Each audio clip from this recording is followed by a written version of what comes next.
যে বয়সে অন্য শিশুরা খেলনা নিয়ে ব্যস্ত, সেই বয়সেই এক মরণ ব্যাধি ক্যান্সারের সঙ্গে লড়ছে ছোট্ট শিশু হুমায়রা। কিন্তু তার ছোট্ট মনে শুধু একটি স্বপ্ন, বড় হয়ে মাদ্রাসায় পড়বে, হবে কোরআনে হাফেজা।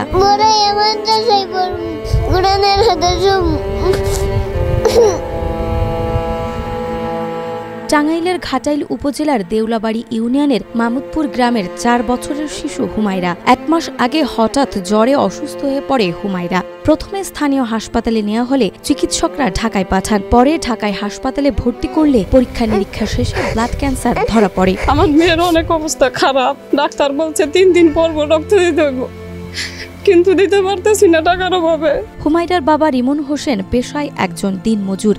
2 মেয়ের বাবা তিনি। বড় মেয়ে হুমায়রা চিকিৎসার জন্য ঘরবাড়ি সব বিক্রি করেছেন। এখন শ্বশুরবাড়িতেই আশ্রয় নিয়েছেন পরিবার নিয়ে। তবুও প্রয়োজনীয় টাকা জোগাড় করতে না পারায় বর্তমানে হুমায়রার চিকিৎসা অনিশ্চিত হয়ে পড়েছে। আমার মেয়েটার চিকিৎসার ব্যবস্থা করে আমি দিনমজুরি কাজ করি, আমার যা ইনকাম, যাতে আমার সংসার চলা খুব কষ্ট হয়। হুমায়রার মা শরীফা খাতুন জানায়, অর্থাভাবে এই পর্যন্ত মাত্র একটি কেমোথেরাপি দেওয়া সম্ভব হয়েছে হুমায়রার। এখন সম্পূর্ণ চিকিৎসা ব্যাহত হয়ে পড়েছে। বাধ্য হয়ে শিশু হুমায়রাকে গ্রামের বাড়িতে ফিরিয়ে এনেছে তার পরিবার। হুমায়রার পরিবার জানায়, এই মুহূর্তে প্রয়োজন সরকার ও সকলের সহযোগিতা, তাহলে আবারও সুস্থ হয়ে উঠবে হুমায়রা। তারা হাসপাতাল থেকে যা দিব তারপরেও আর থেকে 10 লাখ টাকার মতো খরচ হবো।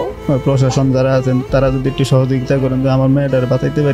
স্থানীয়রা বলেন, এত ব্যয়বহুল চিকিৎসা দরিদ্র পরিবারটির পক্ষে চালানো সম্ভব নয়। স্থানীয়রা এই ব্যাপারে সাহায্য করলেও তা প্রয়োজনের তুলনায় অপ্রতুল। সরকার বা হৃদয়বান কেউ হাত বাড়ালে হুমায়রার চিকিৎসা চালানো সম্ভব হবে। টাকা পয়সা নাই দেখে চিকিৎসা করতে পারতেছি না। এই মেয়েটা খুব অসহায়, দরিদ্র, এর কিছুই নাই। তবে প্রশাসনের কাছে, এমনকি আপনাদের সবার কাছেই অনুরোধ, যাতে এই মেয়েটার সুচিকিৎসা করার জন্য সবাই আগাই আসে।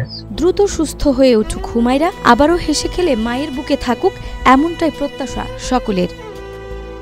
নাজমা, মাই টিভি।